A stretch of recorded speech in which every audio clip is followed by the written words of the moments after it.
الحمد لله وكفى والصلاة والسلام على عباده الذين اصطفى خصوصا على أفضلهم وخاتم النبيين محمد الأمين وعلى آله وصحبه أجمعين وبعد. Respected organizers and brothers and sisters, Assalamu alaikum wa rahmatullahi wa barakatuh. Our subject tonight is entitled The Muslim Youth in a Glamorous World. There was a previous lecture on this subject at Cyberjaya about 2 years ago. So we will designate this one part 2. It is a vast subject, so we can take different parts of the subject at different times. This is indeed a glamorous world. No teenager will dispute that. But the glamour is in the cities. The glamour is in the urban centers. No teenager who comes to the city wants to go back to kampung. Kampung, that's dead. There's no life there for me. The city where you have the shopping malls, no, this is life. This is the glamour of the modern world, which is concentrated in the urban centers. And something mysterious is happening in the modern world, which you may not be conscious of because you are so young. And my talk tonight is directed primarily to those young men and young women who are not as yet married, and I can see one or two in front of me who are not as yet married, or those who have just been married. I'm talking to you tonight. Something mysterious is happening in the world these last 100 years. And that is that, you know, the vacuum that you use to clean the house, it pulls all the dust. You've seen a vacuum, haven't you? Well, there seems to be a big vacuum at work in the world, sucking people from the villages, from remote countryside locations, and sucking them and bringing them into the cities, using every single trick in the book. And we're going to talk about some of those tricks tonight. Cleverly designed strategies. And as a consequence, today for the first time in human history, we have mega cities, 10 million people, 20 million people, mega cities for the first time in human history. And it is a perfectly legitimate question that you should pose to your scholar of Islam, your Sheikh, your Ustad, your Mufti, your Maulana. Ask him, what is it that explains this? You've been lecturing to me so much about wudu and salat and the fiqh. And thank you for those lectures. You've been lecturing so much about akhlaq and good manners, and thank you for those lectures. They are important to me. But I'm asking you, O scholar of Islam, I'm asking you, what is it that explains this mysterious vacuum at work, sucking people out of the countryside, out of Kampung, and concentrating them in the cities to such an extent, for the first time in human history, we now have mega cities. What is it that explains it? We have an explanation, and we've been giving that explanation now for 15, 20 years, but it's a lonely life, I tell you. When you teach the subject of Akhirul Zaman, it's a lonely life, because nobody else wants to come to teach this subject. Nobody. I wonder why. We say that this is Dajjal at work. So welcome to the glamorous world. The Prophet said, sallallahu ta'ala alayhi wa sallam, that Dajjal will come with two things. When last have you heard anybody saying this to you? When last have you heard a khutbah from the mimbar on Dajjal? When last? Why is Islamic scholarship so mysteriously silent on the subject? We question your integrity. Yes, we do. He said that Dajjal will come with two things, a river and a fire. But his river would be a fire, and his fire would be the cool waters of a river. And those who fall in his river, his glamorous river, will have their load of sins increased. And those who fall in his fire would have their load of sins decreased. He takes the road to Jahannam, therefore, and makes it look like the road to Jannah. And he takes the road to Jannah and he makes it look like the road to Jahannam. The mega cities are not emerging in a vacuum. No.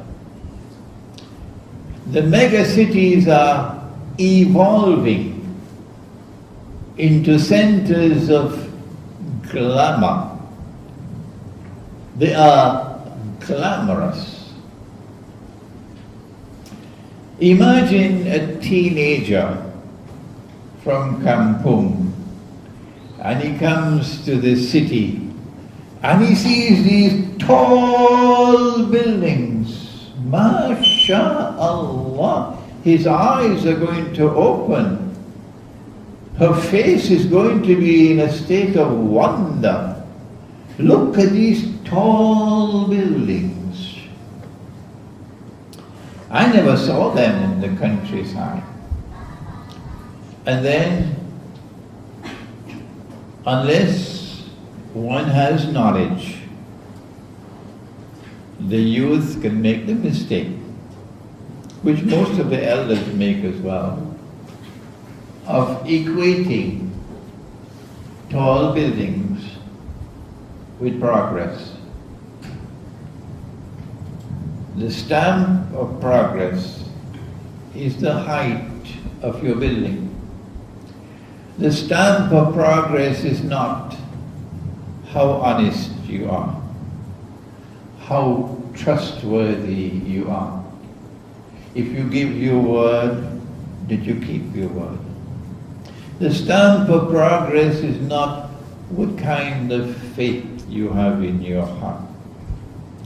Are you a young man with a backbone made of steel? Or are you one of those with a backbone made of recycled paper? This is not the standard of progress. No, it's the height of the building. And so the Prophet said, sallallahu ta'ala alayhi wa sallam, and if you know the hadith, don't you? When the angel Jibreel alayhi salam came as a human being and asked how many questions? Satu, dua, tiga, empat, lima. You know I can count in Malay now. 5 questions. Remember? If you don't, you've got some homework to do. And question 5 was, what are the signs of the last day?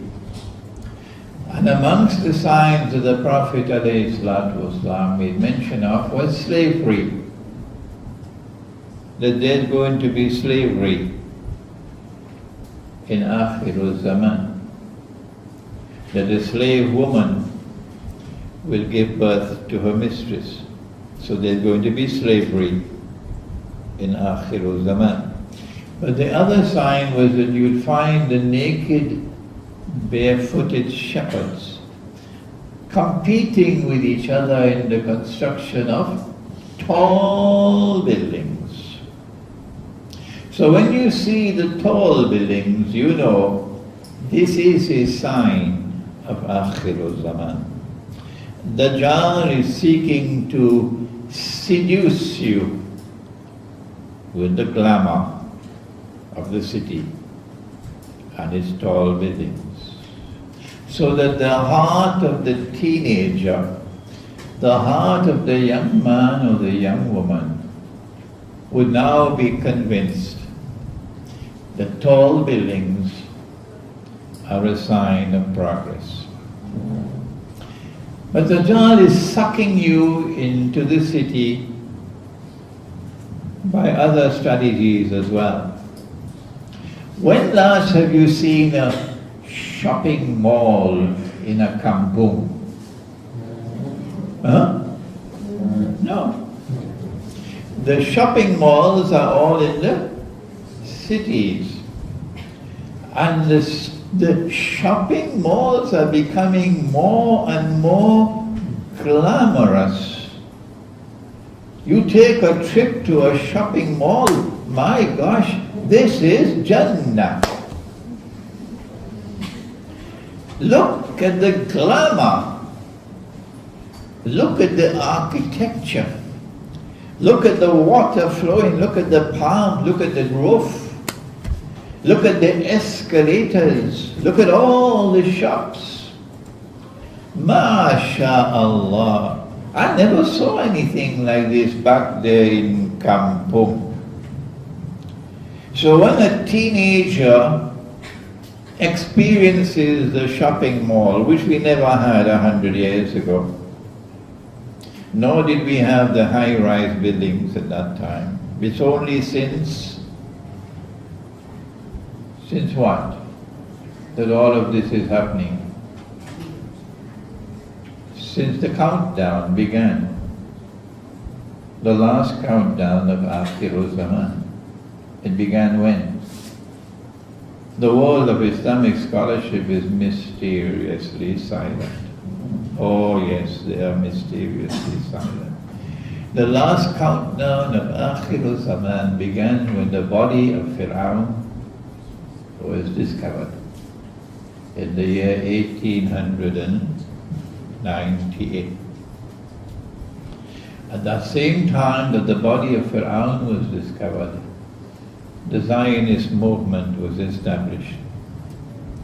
And Dajjal is now on his last lap in order to fulfill his mission of impersonating the true Messiah and ruling the world from Jerusalem and declaring, I am the true Messiah.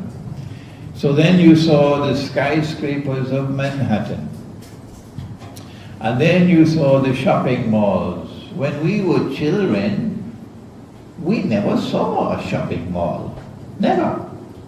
It came afterwards. It's a glamorous world. There is something called television. You must have seen a television, have you? And in your sitting room, and so many people are there in the sitting room with you, you can see them on the television screen. Modern technology. And there is a telephone, and there is the modern air travel. And where is the airport? You have to leave Kampung and come to the city to get to the airport to travel. No ships anywhere taking you anymore. Shipping is closed down. It's all air travel.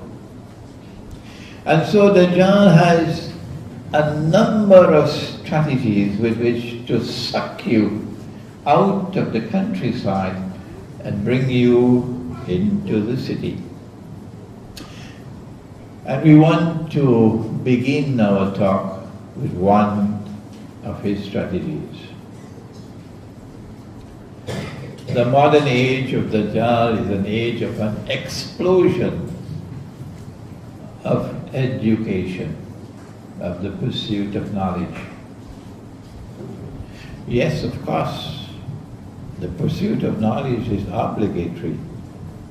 طلب العلم فريدة على كل مسلم ومسلمة. It is obligatory on every male and every female Muslim to pursue knowledge. But do you pursue knowledge and abandon your wife and your children? Is that what Allah asks you to do? The pursuit of knowledge? So you abandon your wife and you abandon your children because Allah has ordered you to pursue knowledge and Allah's Messenger has ordered you to pursue knowledge? No. You have to fulfill your basic duties. And only after you fulfill your basic duties, then you can pursue knowledge. So the pursuit of knowledge is qualified. That you must ensure that your basic functions, your basic duties are fulfilled. But along comes Dajjal in the modern age, and every young man and every young woman wants to go to university and get higher education. And universities are not in Kampung.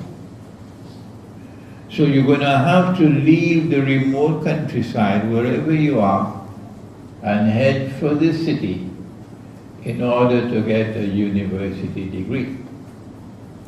The modern age is also one in which when you get a university degree, you get a job. And when you get a job, you get an income. And Dajjal says that this is the age of liberation for women. And so women have the right to pursue knowledge and get higher education to such an extent that I went to a Malaysian university in Terengganu, UITM, Terengganu, Dungun, to give a talk on dinar and dirham, monetary economics. And the classroom had maybe 5 or 6 young men, and all the rest were women. It was almost 90% young girls in the classroom and less than 10% young men. This is what I experienced myself. And so Dajjal says that women also have the right to pursue knowledge and go to university and get a job, get a degree, and then you get a job. If you don't have a university degree, if you don't have a degree from a technical institution, you're not qualified for a job. You're going to have to work in low-paying jobs and live on a subsistence salary. You'll never be able to buy a motor car, even the small Kereta. Kancil. No, you and your wife and your 3 or 4 babies will have to be on the motorcycle. That's the price you will pay if you're not properly qualified. Good.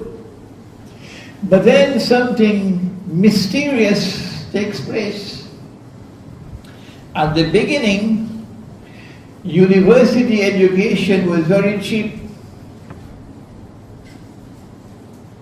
And then the fees started to rise and rise and rise. Is this happening by accident? No! A trap has been set for you. But because you are deaf and dumb and blind, you cannot see it. And when people point it out to you, you are still deaf and dumb and blind. No, I don't want to listen to it. I have to get the education. How could you afford to pay? I don't want to go to a Malaysian university. If I have a US degree, mashallah, I'm in the job market for the top level. If I have a degree from a European university or British university or an Australian university, who wants a Malaysian degree? That's where the best education is. Allahumma jalla jalaluhu. And if I have a degree from a Western university, I can now enter into the job market and get the best jobs. So guess what they're doing? They're raising the university fees. Even in Malaysia it's going to be taking place. I don't know whether it's taking place as yet. So then how are you going to finance your university education?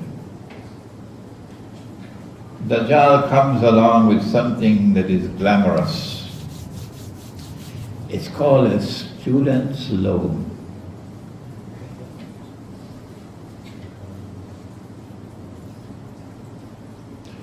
And it is repayable with an only small rate of interest.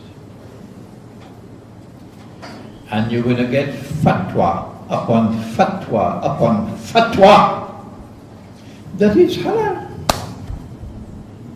Yes.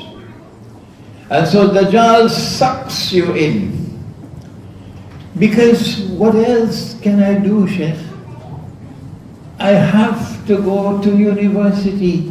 Don't you understand?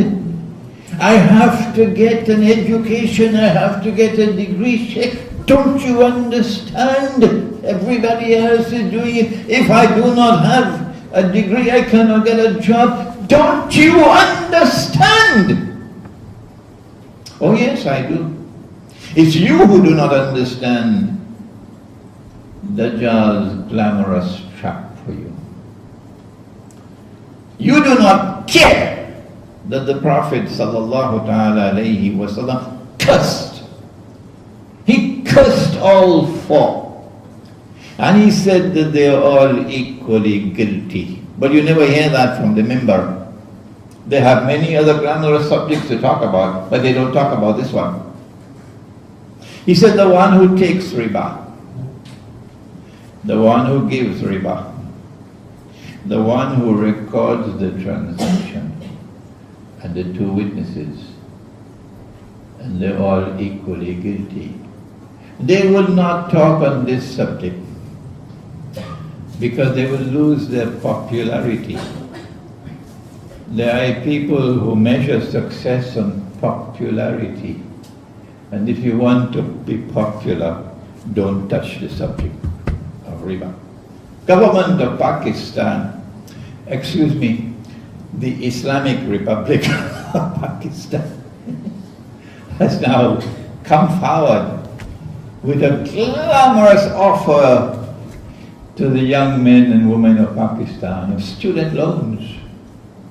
Student loans with only a moderate rate of interest. Nabi Muhammad ﷺ said whether the rate of interest is small or whether it is great, the result is the same. Poverty, destitution, slavery. If you do not know the subject, then why don't you remain silent and seek knowledge from those who can teach you if you do not know the subject of riba? Shazli has a promise to fulfill. Where is Shazli? What's that?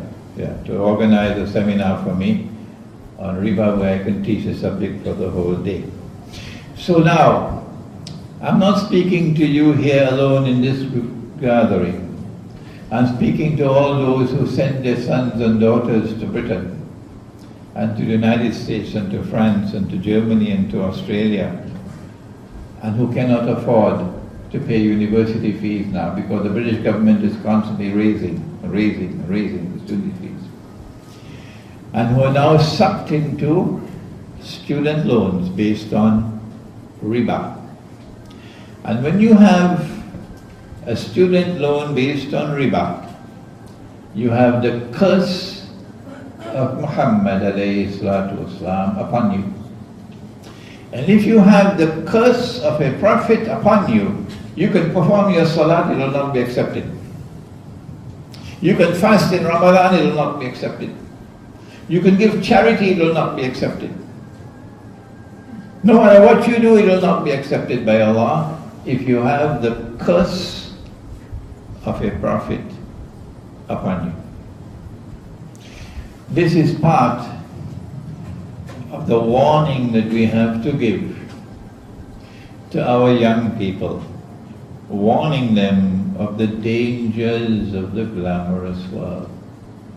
It's not just education and paying for your education with a student loan. It is that after you get married, you want a house. Who doesn't want a house? You want a car. And so the bank comes knocking at your door. The bank is making sajda in front of you, begging you to sign, to take a loan, to buy a house. Who wants to live in Kampung? No, a house in Damansara Heights. Who wants a little Kanchil? No, it has to be a nice Honda. And so you take a bank loan now to buy a house and to buy a car. People are even taking bank loans now to perform Hajj. Do you know that?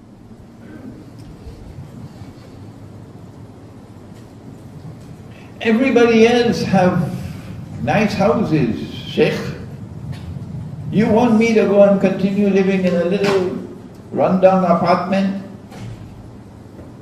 The choice is yours. It's a glamorous world out there. But inside of the glamour, there is poison. Poison. It is riba at work, in the financing of education.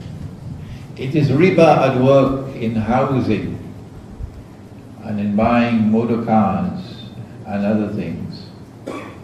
And if you enter into riba and then you cannot pay the mortgage,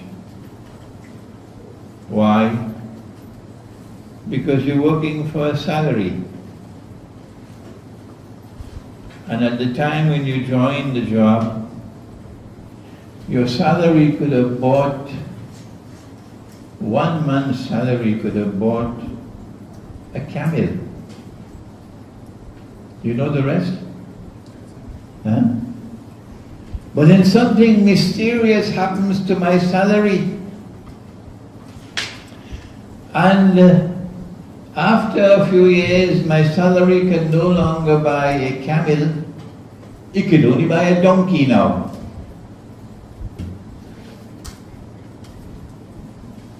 They call it inflation. We call it stealing. And for that, they cut off your hand when you steal. The money that Allah and His Messenger sallallahu ta'ala alayhi wa sallam gave us was gold and silver coins, dinar and dirham. But scholars of Islam are not interested in this subject. No! They don't want to come to this subject. They'll teach you everything else but not this. But then Dajjal took the dinar and dirham out of the market and replaced it with bogus and fraudulent and utterly haram paper money. But they'll never tell you that. You're a scholar of Islam. They'll never tell you that. I'm now an old man and maybe 2 steps away from the grave. So I speak so that these words may remain after I die. So you'll know the great betrayal which is taking place now. This bogus and fraudulent and utterly haram money, paper money. And they can attack it. And they can cause it to fall in value anytime they want. Anytime they want. They're doing that in Venezuela now because they want to get rid of the Venezuelan government and have a pro-Zionist government in Venezuela.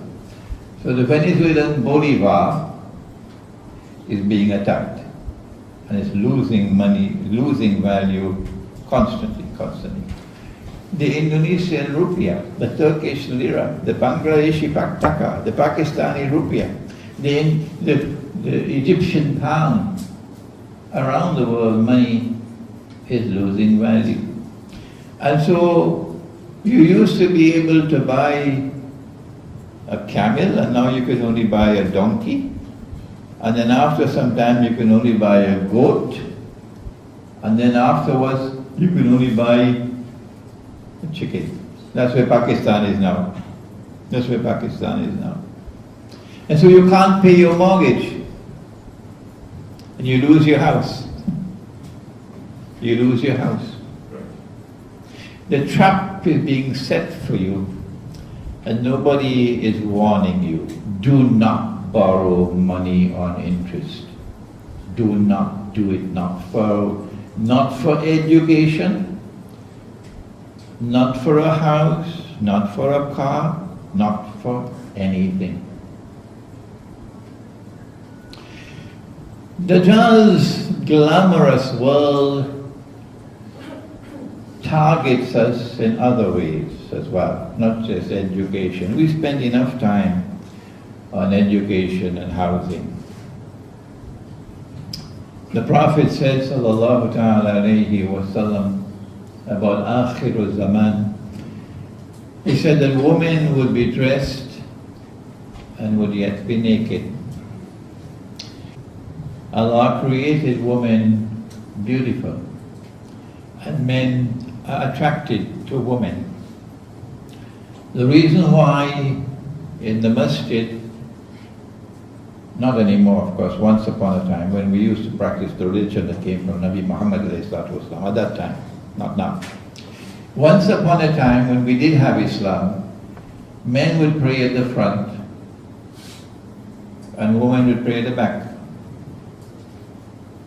Once upon a time, long ago. Somebody changed the religion. And I want you to prepare yourself on Judgment Day to give your answer before Allah subhanahu wa ta'ala, why did you change the religion? If you want to change the religion, you have to come with the Quran. You have to come with Muhammad alayhi salatu wasalam. You don't have to come with anybody else. Bring the Quran and bring Nabi Muhammad alayhi salatu wasalam before you want to change the religion. So he put the men at the front and the women at the back. Did you know that?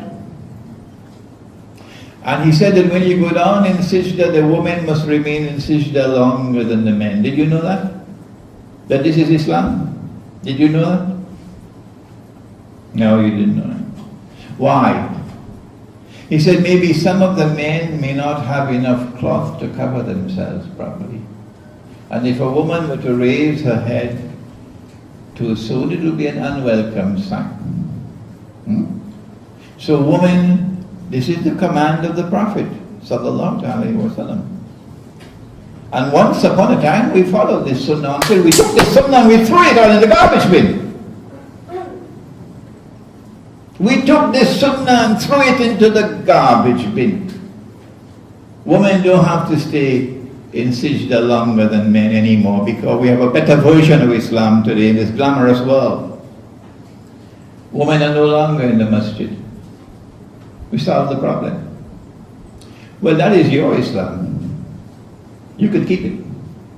When we build our Muslim village,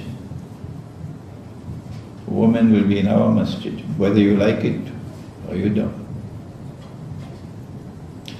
And the men will be at the front and the women will be at the back. And there'll be no barrier.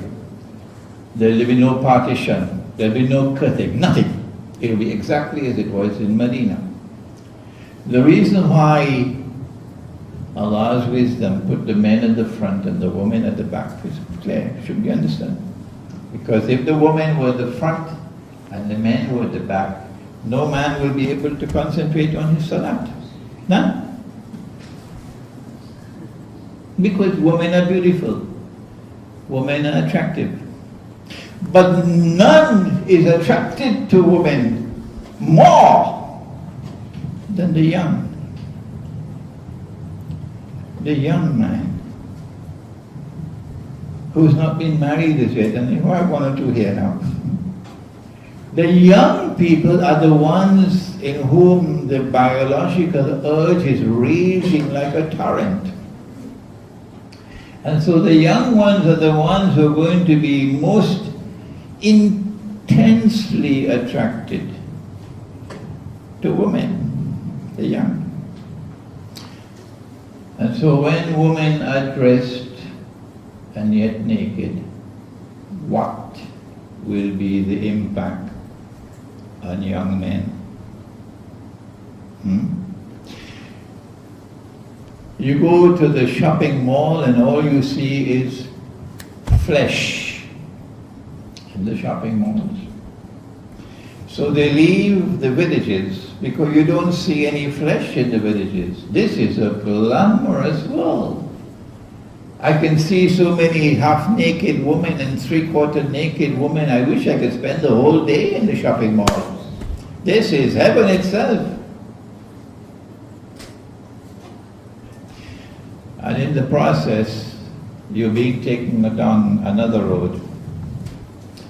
That one was riba. And with that you'll have the curse of the Prophet upon you. And that also takes you to slavery. This one is lust. And this one takes you to zina. And when you commit zina, you will have no nur inside of you, none. It's only darkness inside of you. And so you will follow Dajjal, and any tune that Dajjal plays, you're going to dance to his tune. If you want Noor in your heart, you've got to live a life of purity. Purity. So you'll only take a woman halal, not haram. At the same time that you have this display of flesh, Dajjal brings into the cities, not the villages, he brings a sexual revolution. I've got many complaints from Malaysians that it's coming in their cities now. You go to Karachi, it looks like New York. Anywhere in the world you go to, the cities are all the same. A sexual revolution. What a glamorous world is it? How is a young man and how is a young woman to survive with purity? Unless there is purity, then there can be no Noor in the heart. And if you do not have Noor in the heart, you can't see. You'll have eyes and yet be blind. You'll have ears and yet be deaf. You'll have hearts and yet be internally dead. And Allah says of such people, even with a PhD from MIT, Allah says about such people, أُولَئِكَ كَالْأَنْعَامِ. They're just like cattle. They're just like cattle. And so our solution is to the young people in this glamorous world, don't delay in getting married. Do not delay in getting married. When Maryam was born, and alayhi salam, the mother found it was a girl. But she made an oath to offer this child to the temple, the Masjid al-Aqsa. So Maryam was sent to the temple. And there the rabbis, they had a competition, a lottery, to see who will be responsible for Maryam, and Zakaria alayhi salam, he got the responsibility. And she lived in the temple until she reached the age of puberty. She now has the monthly cycle, so she can become a mother. You can't live amongst men anymore. So at that age, she returned to her mother. She must have been about 12, maybe 13. It was shortly after that that the angel Jibreel alayhi salam came to her in the form of a man and spoke to her and said, "You're going to have a baby boy." And she asked, "How can I have a baby boy when no man has ever touched me?" And he said, "It's a thing decreed by Allah. And your baby boy is going to be Al-Masih, the Messiah." How old was she when Allah, in His wisdom, and I can assure you that Allah's wisdom is greater than the wisdom of Washington and London and Paris and Singapore. Allah's wisdom is greater than the wisdom of this fraudulent feminist revolution. Oh yes. What age was Maryam alayhi salam when by Allah's wisdom she became pregnant and eventually gave birth to the baby? Kampung is familiar with this. In Kampung, girls always got married at that age. She must have been about 14. Your grandmother got married at that age. But now, in Dajjal's age, that's ridiculous. Brainwashed people will say, that's ridiculous. Brainwashed people will say, no, she's too young. Brainwashed people will say, let the girl grow up. Brainwashed people will say, no, she has to get an education. It is foolish, it is ridiculous, it is nonsense for a 14-year-old girl to be married. So we say, take your brainwashed brain and get out of here. We don't have time for you, cattle, because Allah's wisdom is greater than yours. Allah's wisdom ordained that Maryam should have a baby when she was just about 14. So we say, do not delay in getting married.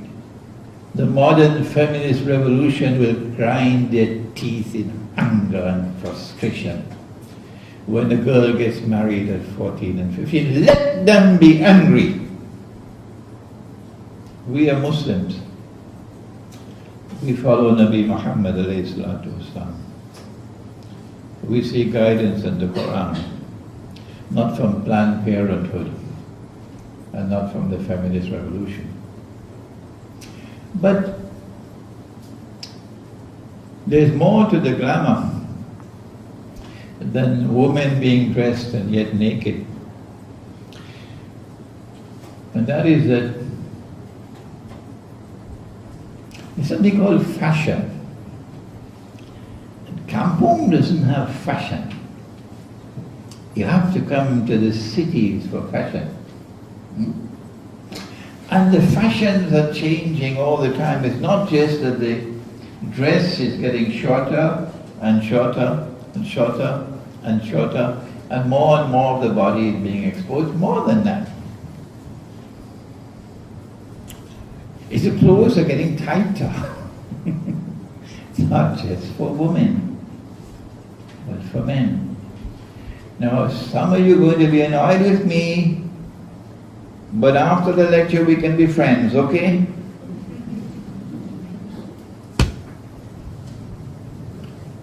Dajjal comes with clothing which has a stamp of Dajjal on it. It's called blue jeans. I told you some of you are going to be angry with me. It's called blue jeans. And at the beginning, the blue jeans are loose. But then the fashion takes over and they become tighter and tighter and tighter and tighter. Until sometimes you ask yourself, how did she ever get into that? Well, I'm not so much concerned about the girls in their tight blue jeans. I'm more concerned now about the young men in their tight blue jeans. Because you have to dress in such a way, if you have one ringgit worth of respect for your mother, and for your sisters, and for your aunties, and for your cousins, who are women, for your grandmother, if you have even one ringgit worth of respect for them, you should dress in such a way that when the time for salat comes, and you perform salat, if a woman is praying behind you, you will not present her with a spectacle that is abominable. Tell me, if you're wearing a tight blue jeans and you go down in sijda and a mother is praying behind you, don't you have any respect for her? Dajjal puts you into clothing. He put you into this clothing that is glamorous and yet causes the heavens to shake with anger against you. And so there is a multi-dimensional attack that is taking place. And the strange thing is that yesterday, the blue jeans were only in the city. And you never saw blue jeans in Kampung. But then when Hari Raya came and you headed back to Kampung, now you're seeing blue jeans in Kampung as well. Kampung is copying the city.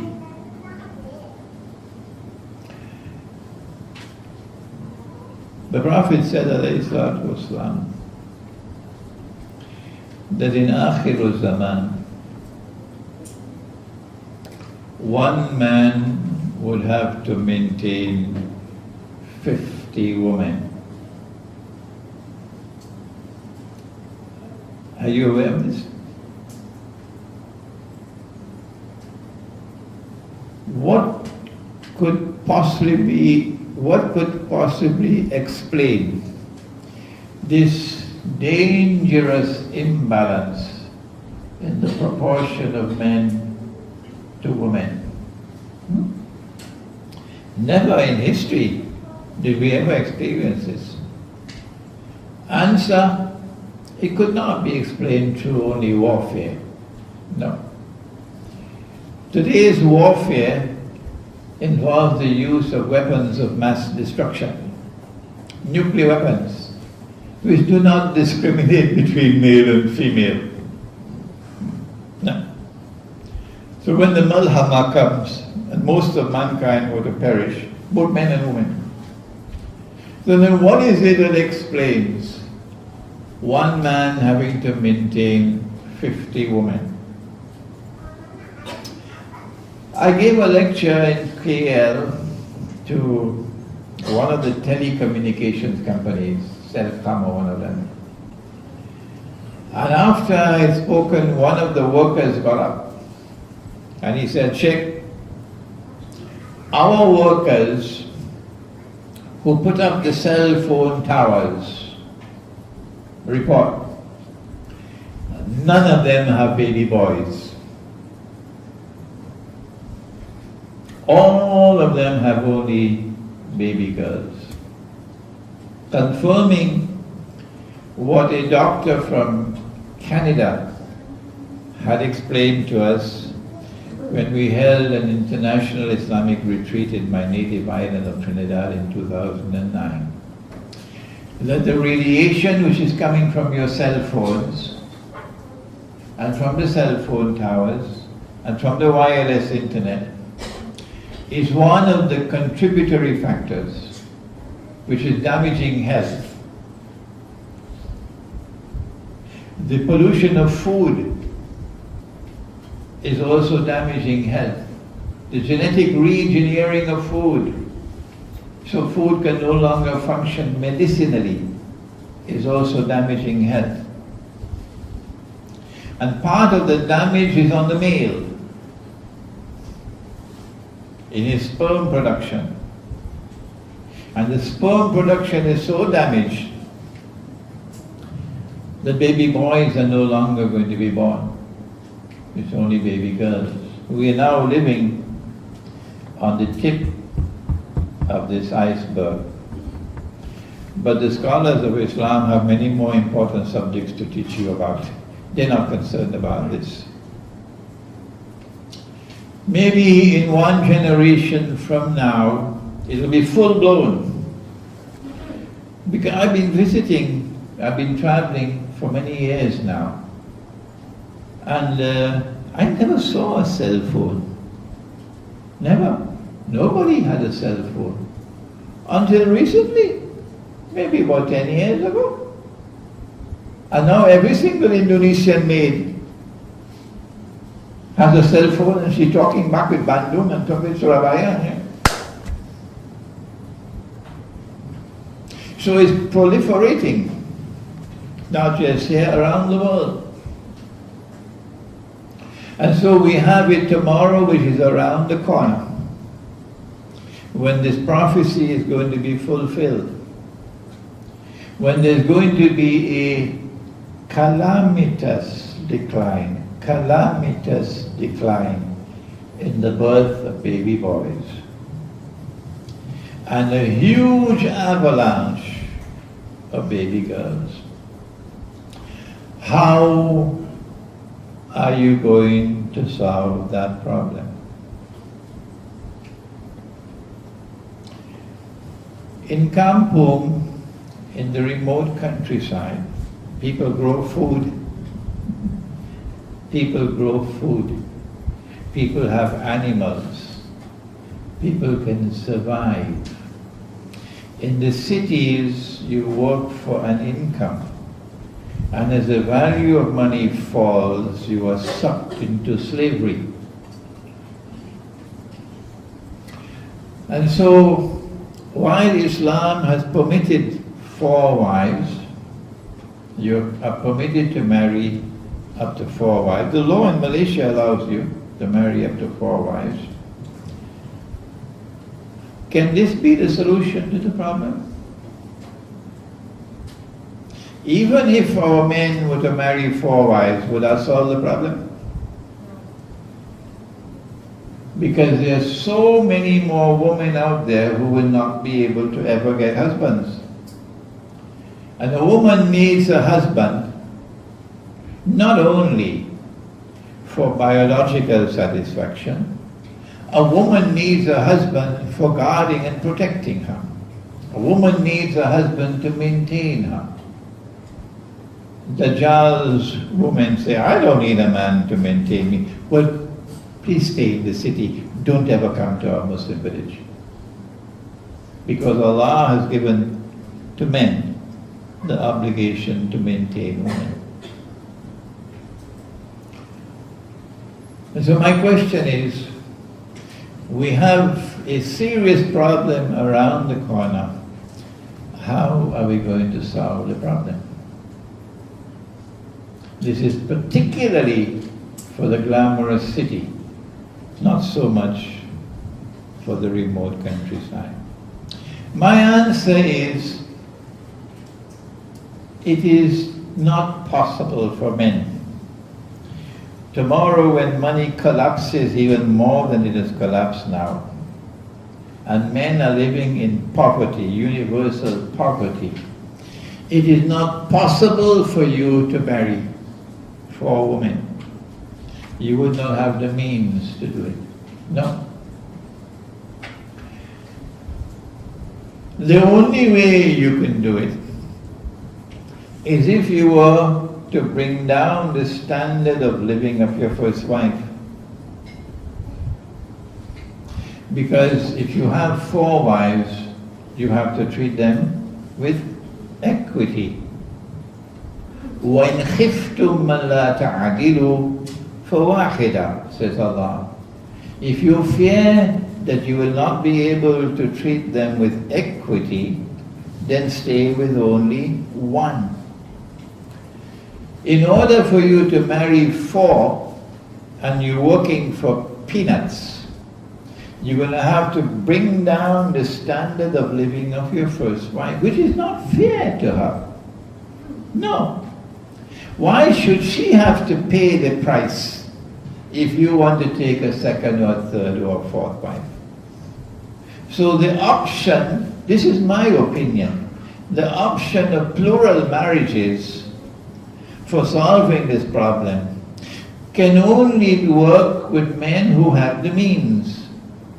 Men who have the means to be able to take a 2nd or a 3rd or a 4th wife and yet not cause the standard of living of the first wife to decline.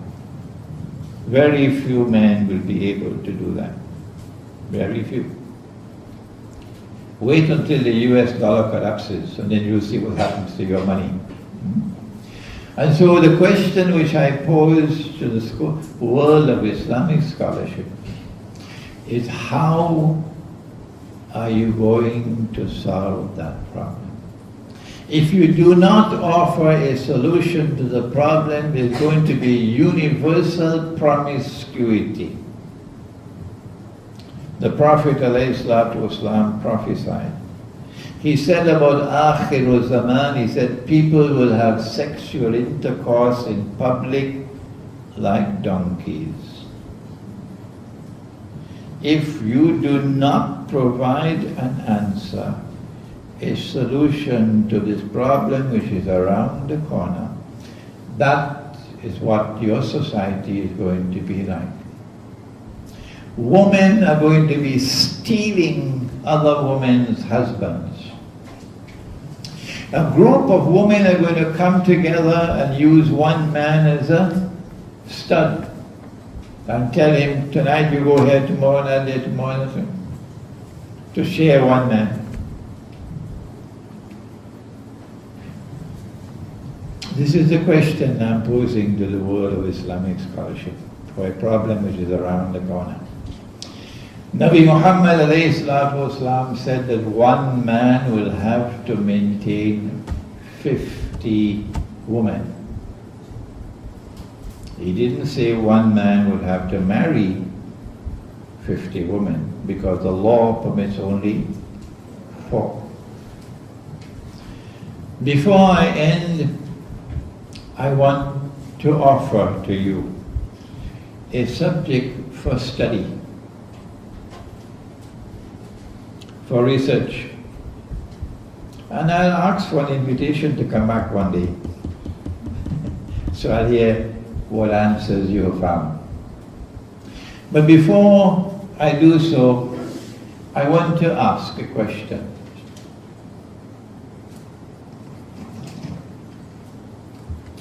Can any verse of the Quran become obsolete or redundant? What is the bahasa? Obsolete and redundant.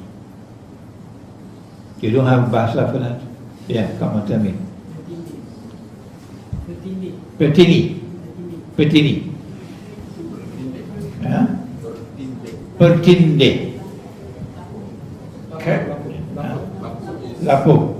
Lapu, okay. Can any verse of the Quran become lapu, pertindi, obsolete, redundant?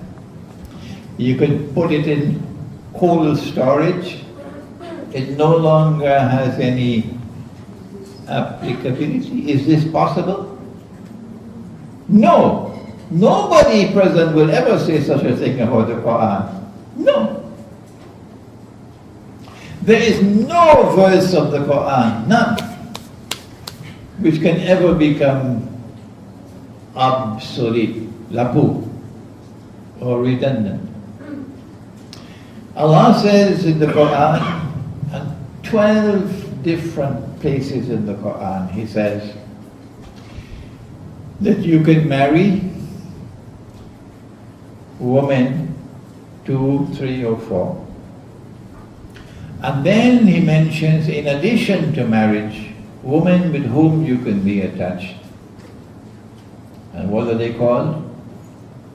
أَوْ مَا مَلَكَتْ أَيْمَانُكُمْ. Malak yad would be women whom you own, your property. And these were always slaves. But the Prophet did not like the name, the word slave. He said, instead of using the word slave, use the word fata, boy or girl. He didn't like the word slave. And slaves came into being when warfare took place and the enemy would enslave prisoners of war from our ranks.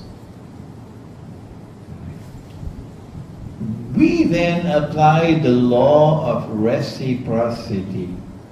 Since you are enslaving our people, we have the right to enslave yours. And when, for example, we fought and we defeated people. Even the Prophet ﷺ, even he got a slave. And companions of the Prophet, they got slaves from the enemy because of the law of reciprocity. And slaves were bought and sold in the market.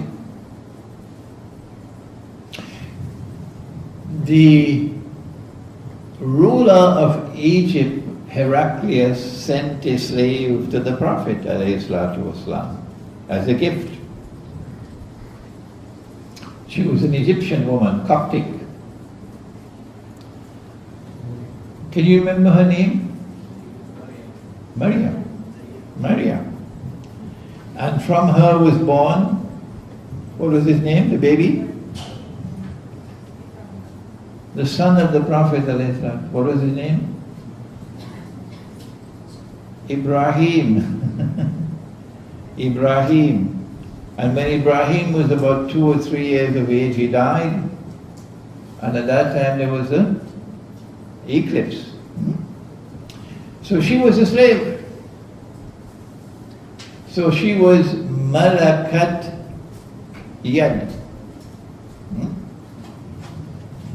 And what with her he had Ibrahim, the baby boy. In another part of the Quran, you are told to guard your private parts, your reproductive organs, except for your wives and ma malakat aymanukum. So, malakiyad is not a wife. No. Your wives and ma malakat aymanukum. Today, slavery is made illegal all around the world. Okay? So you can no longer own a slave legally anywhere in the world. So is this verse of the Quran repeated 12 times in the Quran? My question is it now laput? Lapu? Is it now lapu? Is it now obsolete? Is it now redundant? No.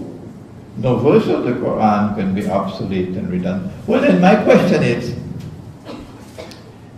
how can a person, male or female, become malakat yad today? How? There must be some way for a person to become legally malakat yad today. If not, then a verse of the Quran will become obsolete and redundant. I'm not going to tell you what is my view. No, I'll save that for another lecture. But I'm posing to you an intellectual question, a subject that you must now study. Because the glamorous world is going to give us a problem tomorrow. And young men in particular must find a solution to that problem. Otherwise, our daughters are going to be in hell tomorrow. Now then, before I end, this glamorous world glitters like gold from the outside, but inside it has only rotten worms. This glamorous world, every single step that it takes is a step away from Muhammad alayhi salatu wasalam. Allah has commanded in the Quran, Ku anfusakum wa ahlikum nara. Protect yourselves and protect your families from the fire. Those who have eyes and cannot see, They are captivated and seduced by the glamorous world. So leave them. Leave them. Let them live. But you and I, who do not want to eat rotten apples with worms in them, we do not want to lose faith in Allah. What do? The answer is to be found in Surah Al-Kahf of the Quran. The answer is to be found in Surah Al-Kahf of the Quran. And Allah speaks about young men. إِنَّهُمْ فِتْيَةٌ آمَنُوا بِرَبِّهِمْ وَزِدْنَاهُمْ هُدًى. These were young men who had faith in Allah. And because of the manner in which they responded to the world in which they were living, Allah caused their faith to increase. They stood up and defied the godless world and proclaimed their faith in Allah regardless of consequences, because these were young men. When you're looking for a husband, my daughters and granddaughters, look for someone with a backbone made of steel. Don't accept someone with a backbone made of recycled paper. No. These were young men who stood up and defied the godless world and proclaimed their faith. Proclaimed their faith in Allah, defying the godless world. When you stand up to them, then they will target you. If you never stand up, no, Sheikh, I can't stand up. If I do, I'm not going to get a US visa anymore. I can't travel to the United States, Britain anymore. They're going to put my name on a no-fly list, Sheikh. If I stand up, I might lose my job. If I stand up, I won't get a promotion in my job. How can I do that? If I stand up, my business might collapse. Yeah, this is how recycled paper talks. But when you have a backbone made of steel, then you will say, Inna salati wa nusuki wa mahyaya wa mamati lillahi rabbil alameen. I live for you, I'll die for you. That's a man. The rest are boys. So what these young men did was they stood up and proclaimed their faith. You know, Indonesia is like that. The Indonesian is a man. MashaAllah. He stands up for his faith. That's why Indonesia is so miserably poor today. That's why. So when they stood up, proclaimed their faith, then they were targeted. What did they do when they were targeted?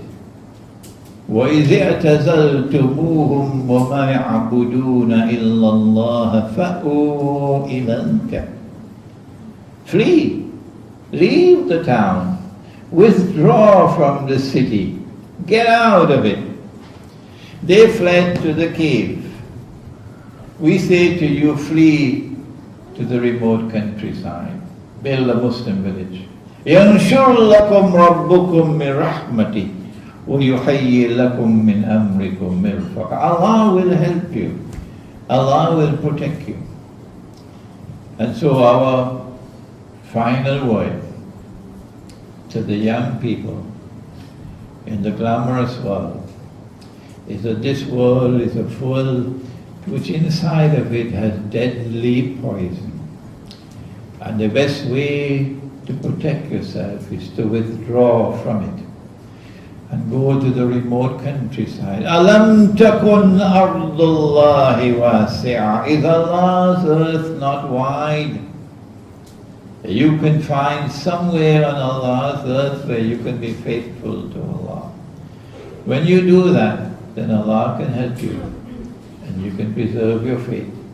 And we pray that Allah subhanahu wa ta'ala may guide you now as you do your homework. What's the homework? Malakat yad.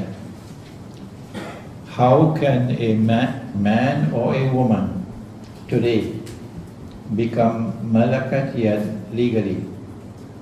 How? When slavery no longer exists legally. That's your homework. ربنا تقبل منا إنك أنت السميع العليم وتب علينا يا مولانا إنك أنت التواب الرحيم برحمتك يا أرحم الراحمين آمين.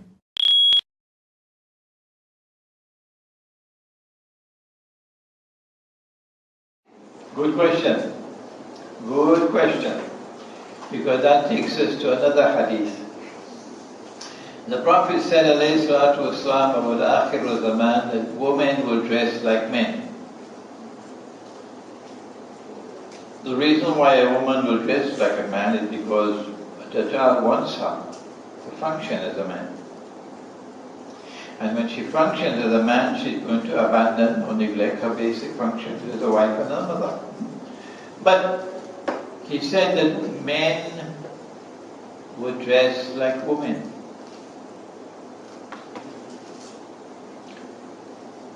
Indicating that there's going to be a sophisticated, multi-dimensional attack on masculinity. On the masculinity of the male is being attacked. There is evidence that part of the attack is in food. And boys are growing up feminine. And even here in Malaysia, they're being sent to correctional facilities where they can become more manly. Part of it could be hormones in milk, hormones in meat, because they inject the animals with hormones. And this is causing baby boys to grow up more feminine and baby girls to grow up like tomboys. You know what's a tomboy? So the attack will be in food. The attack could also be psychological, physiological. The Prophet said that men would dress like women. And the first stage of that process of men dressing like women was when modern Western civilization took the beard off the face and then glamorized the shaved face. A man without a beard is now more attractive and more handsome in the eyes of women who have a status equivalent to cattle. And a man with a beard, even if it's a small beard or a big beard, a man with a beard, he's a terrorist. The beard is a symbol of backwardness. And to shave off the beard is a symbol of progress and enlightenment. That's how cattle think. So we have to devise a strategy how to preserve the masculinity of the male. Those of you who are mothers, who are already married and you have babies, you should be listening most of all. You've got to be very careful of the food that you provide to your baby boys. The milk and the meat that you provide for your baby boys. The best way to survive this onslaught is to get out of the city where you can't produce your own food. You're dependent on the supermarket. There's one called Carrefour. There's another one called Micro. macro, not macro. And you are slaves to the supermarket. That's the only place you know where you can get food. And the supermarket is controlled by Dajjal. But if you go to the countryside, as my students are, and you have your own animals, my students in the countryside now own their own animals. Yes. They're buying cows, they're buying sheep, they're buying goats. My students here in Malaysia. So the milk that you get and the meat that you get, you know there are no hormone injections in those, okay? Now, this is the growing up of the baby boy, so he becomes masculine. But after marriage, husband and wife can share duties. Yes, there are some things in which my wife excels. Mechanical things, eh? And when it has to be fixed, I give it to her. Because I know she can do a better job than I can. Except, of course, driving. She said, no, I'm not going to drive. I'm not going to. She said, there, devils out there on the road, the way they drive. You want to know who is a polite person? Who is a person who has manners? Take a look and see how he drives, and you'll see whether he's a human being or pig, P-I-G, pig. So there is no problem in sharing within the marriage. This is an arrangement between husband and wife. It does not take away from his masculinity. It is a process of sharing duties between husband and wife. Any more questions? Yes.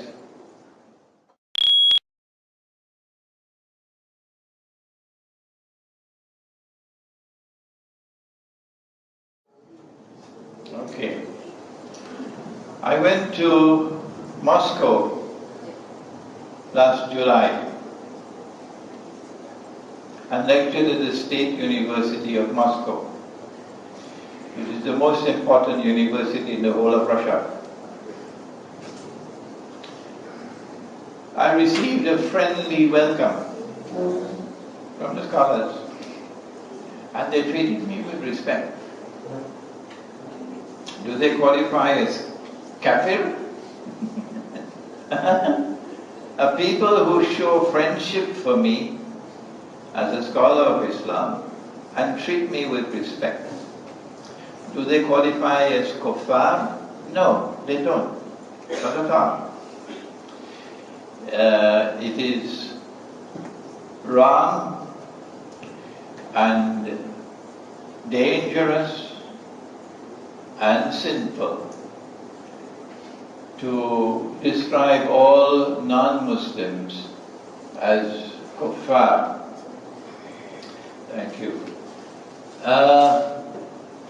There is such a thing called Islamic banking, and Malaysia would like to be accepted as the leader of Islamic banking in the world today. In offering a comment on Islamic banking, I think that will be sufficient to answer your question. I hold the view, after spending a considerable part of my life studying international monetary economics, which hardly any scholar of Islam has done today. None of your muftis have done it. That the paper money and the plastic and electronic money that is brought to us by the Zionists is bogus, it's fraudulent, it's haram. But you don't have to accept my views, no. If paper money is haram, then what is halal? The Quran answers, the Quran. And the Prophet ﷺ answers. The halal money is dinar and dirham. Do you really believe that when Imam al-Mahdi comes tomorrow, He's going to be using US dollars? Are you so stupid? Sorry for using such blunt language. I have to use a blunt language because our people are so asleep that I have to wake them up. Do you think that Nabi Isa alayhi salam, when he returns, is going to be using a credit card? Plastic for money? What rubbish! What utter rubbish! When will we wake up? We who think we are such sophisticated people. Huh? Money in the Quran and money in the Sunnah is dinar and dirham. I have never found any Islamic bank anywhere in the world which has lifted even a little finger to struggle for the return of dinar and dirham. None. Any Islamic bank which seeks to bring back dinar and dirham, they'll be shut down. They'll be shut down. Shiraz is standing at the back there. Shiraz has organized 4 or 5 conferences already here in Malaysia on riba, on dinar and dirham. Guess what has been the response of Bank Islam and Bank Negara and the others? Huh? They don't want to see our faces. No. But if you don't want to see our face, we don't want to see yours as well. Your second question, remind me. The Prophet says that even if you have to seek knowledge, right, yes. Yeah. The Quran answers your question. In Surah Al-Ma'idah, for example, Allah says, بَعْدَ أَعُوذُ بِاللَّهِ مِنَ الشَّيْطَانِ الرَّجِيمِ وَلَتَجِدَنَّ, and you will most certainly find in time to come, أَقْرَبَهُمْ مَوَدَّةً لِلَّذِينَ آمَنُوا الَّذِينَ قَالُوا إِنَّا نَصَارَى إلى آخر الآية.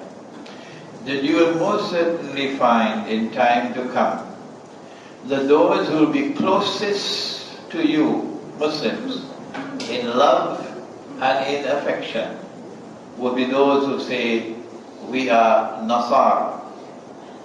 Today, of course, Nasara is Orthodox Christianity, Eastern Christianity, not that stuff that you find in the Western world. That's more pagan than Christian. So the Quran itself refutes the theory that all non-Muslims are kuffar and that we cannot have friendship with any non-Muslim. Not at all. We can have friendship, and indeed we ought to have alliance with all non-Muslims who are prepared to stand with us in the common cause of fighting against oppression in the world. Allah says in the Quran, Al-Kafiruna ba'duhum awliya'u ba'd, that the kuffar, they are friends and allies of each other. إِلَّمْ تَفْعَلُوهُ, if you do not do the same, if you do not build friendship and alliance with like-minded forces, Christians, Jews, Hindus, Buddhists, تَكُنْ فِتْنَةٌ فِي الْأَرْضِ وَفَسَادٌ كَبِيرٌ. There's going to be great fitna and fasad in the world. This is one of the reasons why I'm traveling to Moscow and building bridges with the Russian Orthodox Church, because you can see Russia standing up to the Zionists today. Yes.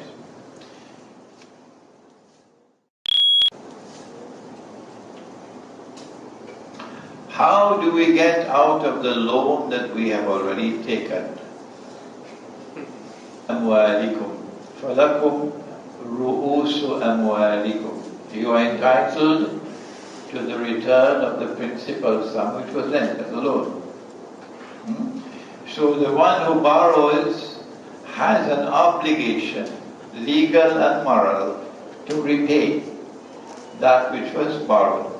You do not have a moral obligation to pay the interest.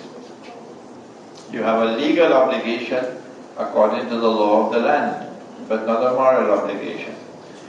How do you get out of this? There are two ways. Sell whatever you have, sell it and pay. And if there's still anything left which has to be paid, then you apply for bankruptcy. Is bankruptcy a part of Islam? Yes, it is.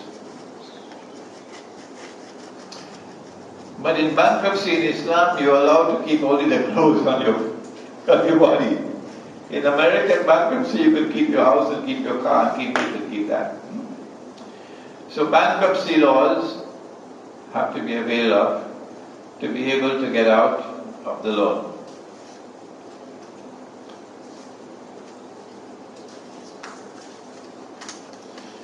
We have to carefully consider whether we'll allow anyone to come and live with us in our Muslim village who has a bank loan on interest. What is our alternative to avoid a loan in order to purchase a car or house or property? Oh, nice question. Your brother Imran Hosein, who is sitting in front of you, has attended 5 universities. 5. Has worked as a diplomat in the foreign service of my country. I gave up that job to preach Islam. I lived in the United States of America for 12 years. And they were 12 happy years. I enjoyed living in the United States. I learned a lot. I was blessed to have the chance to interact with Jewish scholars and Christian scholars. And invariably I found them to be respectful. It was a very rewarding experience for me to live in the United States for those 12 years. When I left the United States 2 weeks after 9/11 to go on a lecture tour of South Africa, while I was in South Africa, the United States attacked Afghanistan. And I then decided I'm not returning to the United States. I had a US green card, permanent residence. And from that day to this day, I've never set foot in the United States again. Never.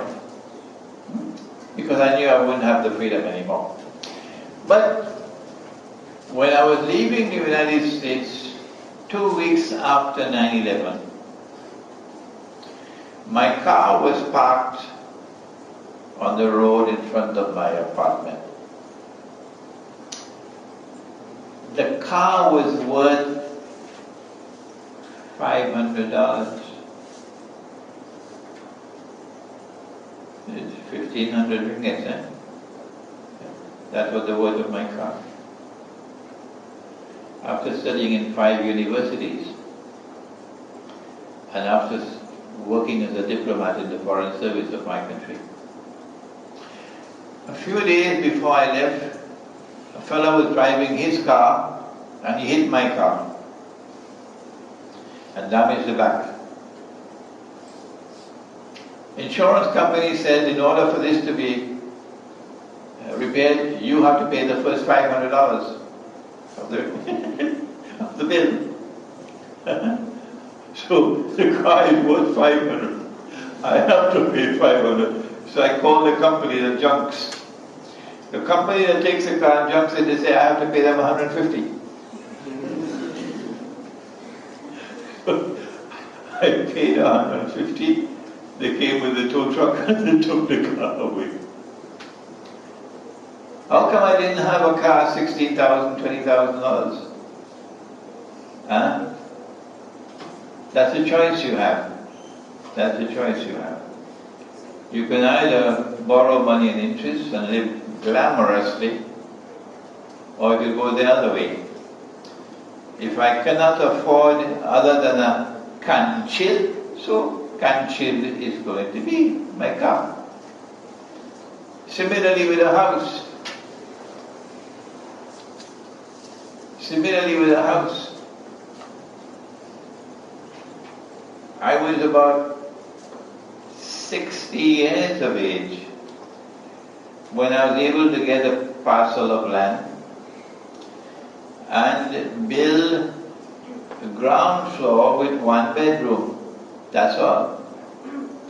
And whenever we had a visitor, my wife and I would give the bedroom to the visitor, and my wife and I would sleep in the sitting room on the floor. And we lived like that for 5 years, until we were able to build an upper floor with 2 more bedrooms, but it's not completed yet, still has a little bit of work to finish it. This is how we lived once upon a time. When your grandfather had enough money to build 1 room, he built 1 room. And when he had enough money to build a second and a third, he built it, little by little.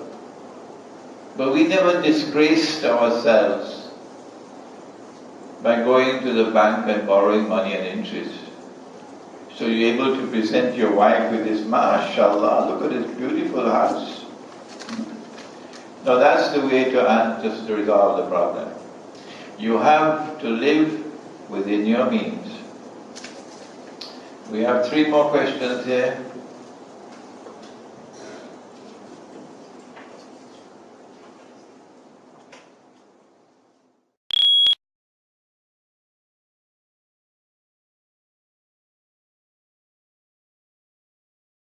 Concentrating on human rights, democratic rights and so on. The same people who are arguing in favor of human rights are the same people who are violating those rights. They will pick you up from the streets of Karachi. You just disappear. The civilized American government, and they call it rendition. And you just disappear, and you end up in a place called Guantanamo. You don't know it, but I'm from the Caribbean. I'm from the island of Trinidad. So north of Trinidad is the island of Cuba, and at one end of the island of Cuba is Guantanamo. And there they have you. And they torture you. And yet talk about human rights. Yes, we do have human rights in Islam. But I'm not going to waste my time and yours explaining human rights to you.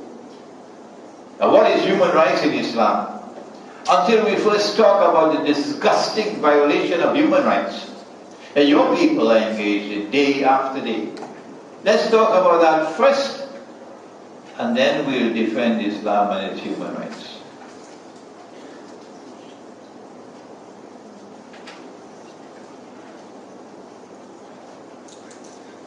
Over the disappearance of the Malaysian aircraft, I have only one thing to say, and then full stop. And that is that when 9/11 took place, all you had to do was to look at the footprints. Who are those who are benefiting from it? That's the footprints. And we saw from the footprints, it's the Israeli Mossad and the CIA. Well, I see the same footprints in your Malaysian aircraft. Full stop. Yes. Surah Al-Kahf of the Quran answers you. In Akhirul Zaman, this is the road for survival. Allah says, بعد أعوذ بالله من الشيطان الرجيم واصبر. Can you help me?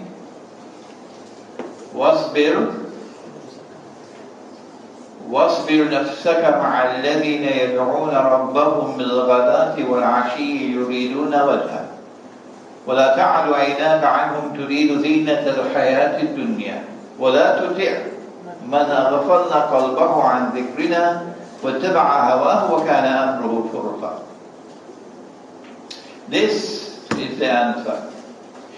In Akhir Zaman, you got to be careful. Who are your friends? Which company do you keep? Not any and everybody, no sir. The majority of people out there are going to be the people of Dajjal, dancing to every tune that he plays, as they're doing in Syria in their bogus Yankee jihad. This is Imran Hosein talking. The bogus Yankee jihad in Syria. This is Imran Hosein talking. Keep the company of those who call on their Lord mornings and evenings with love and sincerity in their heart, seeking Allah's face, meaning seeking Allah's pleasure, seeking qurba with Allah, seeking to please Allah. وَلَا تَعَدْ عَيْنَاكَ عَنْهُمْ, and do not let your gaze be diverted from them. تُرِيدُ زِينَةَ الْحَيَاةِ الدُّنْيَا, because you are attracted by the glamour of the world. Do not let your gaze be diverted from this group of God-fearing people because of the attraction of the glamour of the world. وَلَا تُطِعْ, and do not follow, do not obey, do not submit to those whose hearts we have caused to become negligent of our zikr, and as a consequence they pursue their own agenda. وَاتَّبَعَ هَوَاهُ وَكَانَ أَمْرُهُ فُرُطًا, and all their work will be in the garbage bin. That is the answer to your question. I think we've had enough questions and we're running out of time now. So if can we make a dua?